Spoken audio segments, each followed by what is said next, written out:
Hey everybody, this is Nicole with Topaz. Thanks so much for joining me for Quick Tip Thursday. Today's topic is merging and blending for a natural composition. Pretty much I'm just going to give you some tips on effectively blending your images together for a seamless transition. Many times when we're working with remask and cutouts and background replacements, it looks like a fake image, and I want to kind of give you some tips on how to avoid that fake looking type of image if you're going for the realistic type of look. So tip number one is taking advantage of Remask's refinement tools, especially the desaturation and foreground recovery sliders. We'll go into that in just a minute. Tip two, be aware of your light source and the shadows created. And then tip three, use Photoshop tools such as blur and sponge for the final touches if needed. So let's go ahead and get started. If you're having any trouble with sound or your screen, go ahead and log off and log back in. That usually resolves the issue. You can also just try minimizing your screen and popping it back up. Also, if you have any questions during the webinar, Ashley Robinson is online to answer those for you. If you'll just type them into your questions module in your GoToWebinar panel, we'll answer as many as we can, and then I'll answer some at the end of this quick tip. All right, so let's go ahead and shut this down. Okay, today I'm going to be working on this image, and just a landscape image with a strong blue sky and strong blue light over the mountains, and we're going to be blending it and merging it with this much more orange type of light from the clouds, sunset type of images. So it's going to be a little bit hard to do, but I think we'll be able to go over all three of those tips with this one presentation. Okay, so the first thing we're going to talk about is merging. There are a couple different ways to merge. You can do a file place. The way that you would do that is just while you're in your image here, you go up to File, you go down to Place, and then you find your other image that you have that you're trying to place into the background or merge with it, and you can just say Place. And you'll notice that over here on the Layers palette in the bottom right here, we now have our second image. All you have to do to place it in there is double click. The little X will go away, and now it acts as a smart object layer. So if you ever want to, you can rasterize it later and work with it right now, and you're able to move your layers around just by dragging and dropping them in the order that you want over here on the lower right. And that's one way to merge two images together. Now you can merge 10 layers like this. The other way that is pretty simple to do, let's go ahead and come back to here. I also have this image pulled up in another file. I'm going to separate the two. So now you'll see these are two different images, and all I have to do is drag and drop, and that's really simple as well. These are the same size image. I did size them beforehand just to make it a little bit more simple of a process, but all you need to do is come up here to your pointer tool in Photoshop, click on the image, and just drag it over to your other image. And as you can see, same thing happened here. You can just move it around with this arrow, your pointer, and you're good to go. And you can then maneuver your layers around. Okay, so now that we've tackled the merging side of things, let's go ahead and tackle the blending side. All right, I'm going to take this mountain image into Topaz Remask and do a very quick mask, and then show you some of the refinement tools that we have available for you to make it a much easier blending situation. It used to be you had to do all of the blending within Photoshop. Remask makes it really easy to get most of the blending out of the way. It does this by allowing you to desaturate your edges just a little bit, recover the foreground color as opposed to the background color in your edges. And you can also work with the single color selection cut tool and cut out a certain color. So we're also going to cut out this blue color, this really vivid blue sky, and work from there. So now that I've made my compute brush stroke here across the edge of the mountain. I'm going to cut out my sky with the cut fill option, and I'm just going to say compute. So pretty simple mask here. I'm going to go into my dual screen mode. I'm going to look at my keep, and I'm going to look at my mask here for just a moment.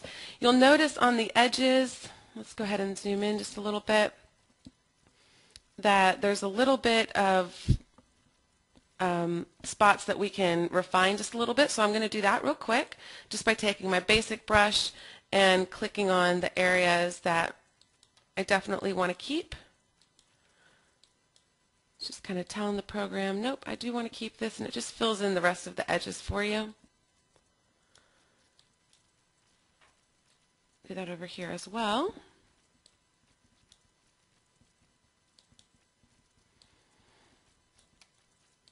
There we go. Okay, so I'm going to zoom in here just a little bit. Actually, I'm going to zoom in quite a bit so you can kind of see how all of this will work.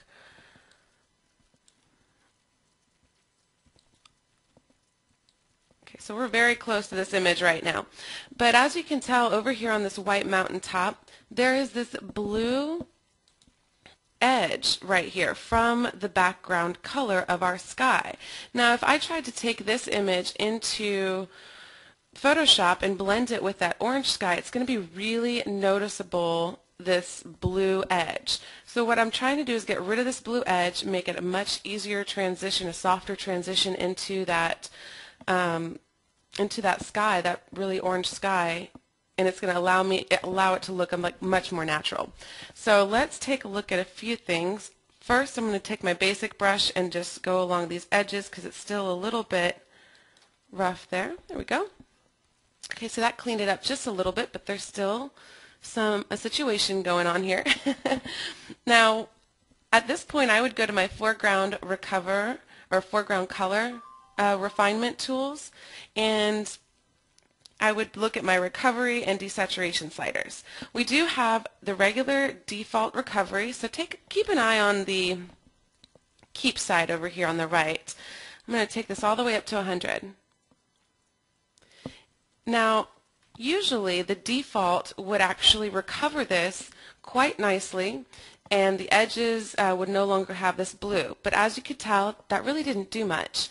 So what I'm going to do is come to my new high quality checkbox here, and the high quality is for the recovery slider. It's a new technology that we just put into 3.2.1. It's kind of a silent update, and it's much slower than the default. You usually don't have to go beyond the default, but for this image I wanted to show you an image that you did have to use this high quality slow foreground, but it's completely worth it. Let's look at it really low over here on the right. Just keep an eye. We have that blue line, and now it just filled right out. That blue line has disappeared. It recovered the foreground color as opposed to the background color, and that's really unique. Now this desaturation slider will help us even more because it will allow some of that orange sky to come into the edges of this image. So it's working with the edges, this desaturation. So let's just take this up maybe to about 57, a little bit more. So now we don't have a line. It goes directly from our cut area into the mountaintop, and that's what I was looking for. Now if I look at another portion, such as down here on these trees, it's just a tree line going on here, I'm seeing some of this blue still in the treetops, especially as I take my keep and keep some of these edges. It's still a little bit there, and that's when I would say go ahead and use the single color selection tools. Just trying to clean these edges up just a little. There we go. And what I'm going to do is show you the image itself. Here's the keep over here on the right, and I'm going to take my single color selection cut brush, come over here to my sky, click on the blue that I want to get rid of, and just go along the edges of my mountain. And now it took that color away. It's going to blend much more naturally into the sky, and you can do that over the entire image. So that's what we're going to do. Alright, you got to be careful though, because this mountaintop is quite blue from the light and the sky being reflected. So the color range should stay down at about 10. If you take the color range all the way up to 50, you're actually going to get rid of a lot of the edge itself, and you don't want to do that. Let's go out one more time. There we go. And I'm just going to do a quick line across. If you watch the keep view on the right, after I'm done with this one little line, you'll see how it affects this image. Okay, over here on the right, it did a nice little, it actually came in quite a bit, and that's good because it's going to blend much more naturally. So now that I've done all of these different blending tools, it's going to make for a much more natural composition. I'm going to say OK and bring it back into Photoshop. Now I only worked with a couple edges, so we're going to keep looking up here where I was working before. So let's get rid of our background layer, and now we have this bright orange sky against this really blue mountain. It definitely does not look very natural. I'm going to take this layer of the sky and maneuver it so I can see as many clouds as possible. So right about there. And now what I suggest, with my tip of looking at your light source and the shadows that it creates, when you're trying to blend two images together to make for a natural composition, you need to make sure the shadows are going to be the same, and the lights looks very similar, so it looks like it's coming from the same light source. This obviously does not. I did pick this image because the light was coming from the left over here in the cloud image, and it's making a nice shadow here on the right of these other clouds, and that's kind of what's happening here in the foreground image as well. The light source is coming from over here, it's coming from the left going towards the right, and it's making some pretty extreme shadows on the mountain as well as the grass. So it kind of makes sense for these two to go together considering their light sources. However, the tone of the light is not looking very good.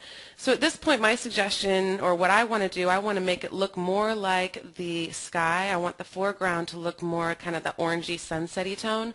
So I'm actually going to take my cut layer, my mask layer over here, the top layer, and I'm going to take that particular one into Lens Effects. Now you can manipulate it however you would like. I just want to take it into Lens Effects because I know that we have this sunset filter single tone that might look really nice with it, so I'm just going to click that. Okay, and right away I can tell that it's going to be blending better. So let me kind of not have a full screen view here. Let me take this down. And we're going to kind of look at the sky behind it. So it's beginning to start look like the light would actually kind of complement the mountaintops. It's very similar in tone. If you want to actually go beyond that, you can. I'm going to take it just the brightness down just a little bit of this foreground. Kind of make it look like the sun is setting. Take that saturation down just a little. And work with my red cast, magenta, maybe just take that up just a bit. So something like that. It can be as simple and as fast as you need it to be. So I'm just going to press OK and take it back into my image that I'm trying to create. So already, let's see what we were before. Here's where we were. And after Lens Effects, just a quick little filter or single tone filter, just changing the light that was that bluish light into an orangey tone really has helped for this to become a more natural looking composition. Now the last tip that I have is to use the blur and the sponge tools within Photoshop. So let me show you why. Let's come on up here.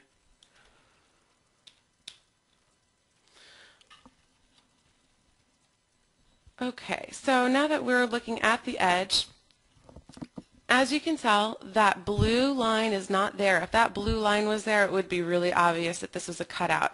It's a desaturated edge, which really helps for that tone to come through. Now I'm going to work with my blur. I prefer the blur tool personally, but the sponge tool, let me tell you about that real quick. The sponge tool, let's just click on that. It's going to allow you to saturate or desaturate whatever you're clicking on. So that can help with the edges. If you see that you still have some blue edge in here, this is a great tool to use. Let me just show you what it does. We'll look at desaturate for now. And I'm just going to make a few clicks. And as you can tell, where I clicked right here in the middle, it has desaturated that area, and it's going to continue to do so the more that you click on it. We don't really need that. What we need is a little bit more of a blur into our sky, so I'm going to work with the blur tool.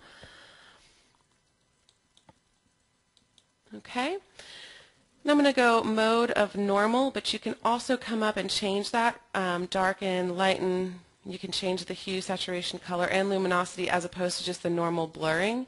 I'm going to take this up to 100% so you might be able to actually see the significant blur that it can do. So I'm just going to take that along the edge right here. And I'm sure it's pretty noticeable, a pretty significant blur along the edge. Now this is pretty extreme. I wouldn't suggest doing this necessarily. But just doing a really light blur right along the edge can help to really solidify the idea that you're trying to, create this natural image. Really helps to just have that be that final little blend.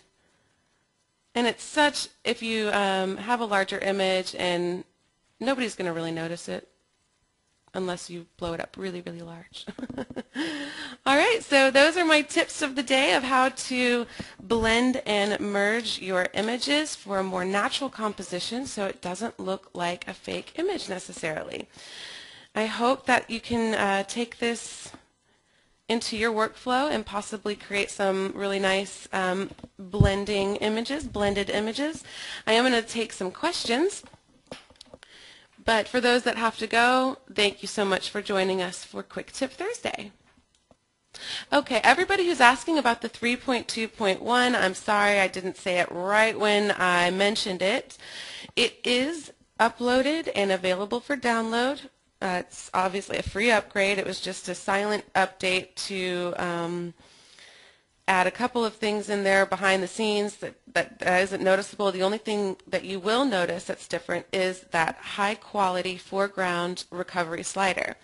And please note, again, it is very slow when you're working with larger images. But the technology is just beautiful, and we wanted to add that and give you the chance to use it. So it's going to stay on the default recovery foreground because that usually will tackle any image. For some images, though, the light on that edge is just too much, and we wanted to definitely get that high quality one in there. Even though it is a bit slow, we're still working on speeding that up, but please know it is. Okay, Curtis, if you're trying to upgrade through your Upgrade Now in the Remask, go ahead and just download it directly from our site as opposed to using that upgrade button.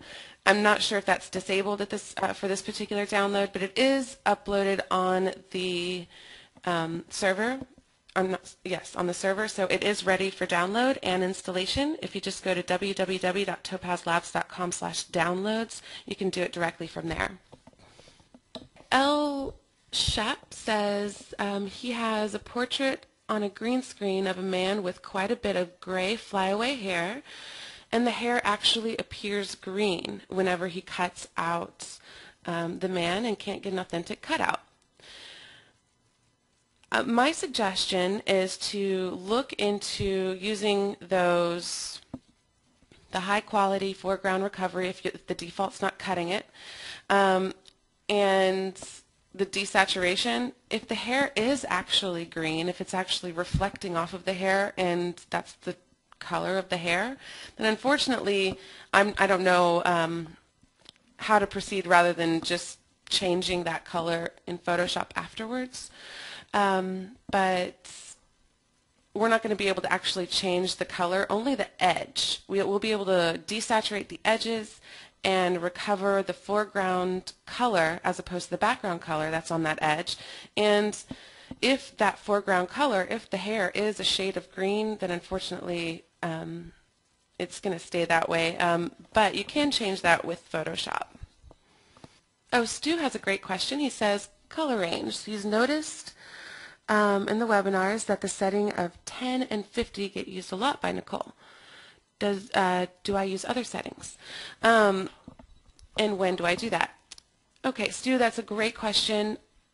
The 10 setting, let's jump in there real quick. I'll show you exactly what it does. So I'm going to take this original background image into Remask 3, and I'm just going to do a quick little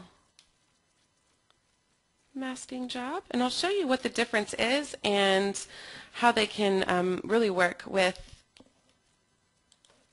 oops, let's go to here, there we go, compute.